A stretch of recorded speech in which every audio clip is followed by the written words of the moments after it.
Annyeonghaseyo 여러분. Sawadikap. Mahulap na ay. Ayan o. Ito nga sa company namin ay wala pa masyadong ginagawa. Almost 4 days na walang ginagawa. Kaya ganito lang kami. Tambay-tambay. Tuloy ang sahod. Tuloy ang pasok. No? Tapos syempre, pakita ko muna sa inyo yung yung mga ginagawa dito sa amin. Mga basic na ginagawa dito sa amin. For example, ito. Ayan. Ito ay plastic. Yan, kung maririnig nyo naman, plastic yan. Bali nga pala, ang tawag sa amin ito ay PIX. Yan. Ito yung pinaka-basic na ginagawa dito sa amin. PIX lang siya, kaya siya tinawag ng PIX kasi talagang naka-PIX lang siya sa kung saan mo siya ilalagay, hindi na siya kailangan buksan. Tapos niready ko na pala yung mga ikakabit ko rito para makita nyo yung finished product. Siyempre, nag-ready ako ng ito, spatula. Sunod, salamin. Ayan. Tapos ito, GB. Yan, GB ang tawag dito sa amin. Makikita nyo to pag ilalagay ko na para magkaroon kayo ng idea. Tapos syempre, pamalo. Yung martilyong goma.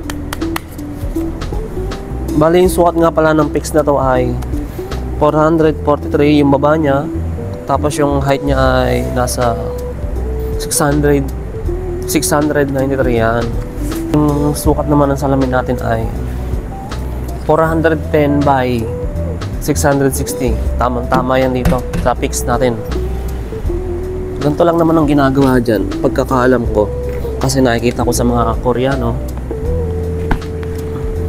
Usually kasi, ang ginagawa lang talaga namin dito ay mga ganito lang, PIX. Yung mga plastic product lang. Talagang hindi kami nagkakabit ng mga salamin dito.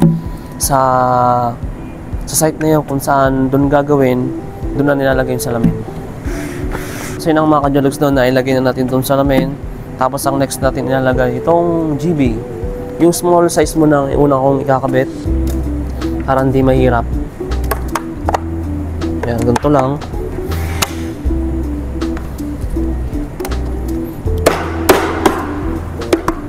Dapat may pwersa din yung pagpupok natin.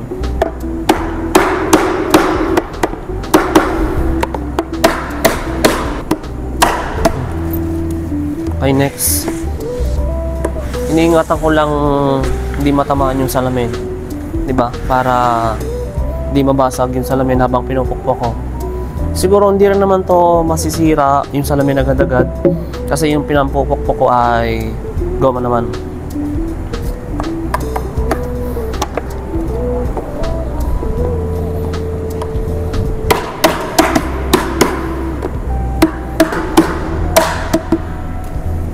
Okay?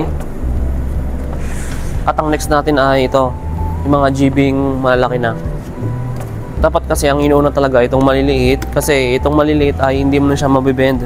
Hindi katulad nitong mahaba, mabibend mo pa siya. Kasi kailangan itong i-bend para may pasok mo sa mga singit-singit itong jibing sa loob ng mga PIX.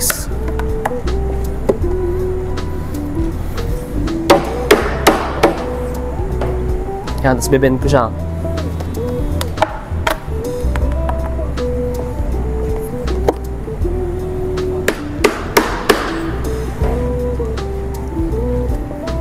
Tsako isaw. Tsako isaw. Tsakaman.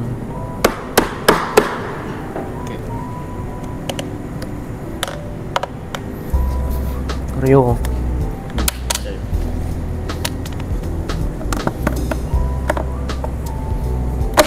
Yun. Okay, tsakaman. Diba, kailangan huli talaga yung long size na GB para maibibend mo to. Mali mo soon, di ba? Pag nag-for good na ako sa Pilipinas, itong gawin kong negosyo. Hindi malabong mangyari yun, di ba?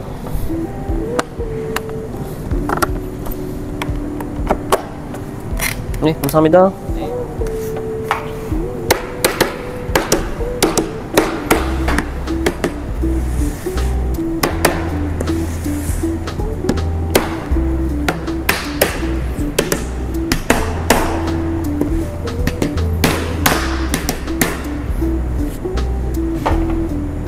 Yan mga ka-Jologs, ito na yung finished product. Ganito na yan.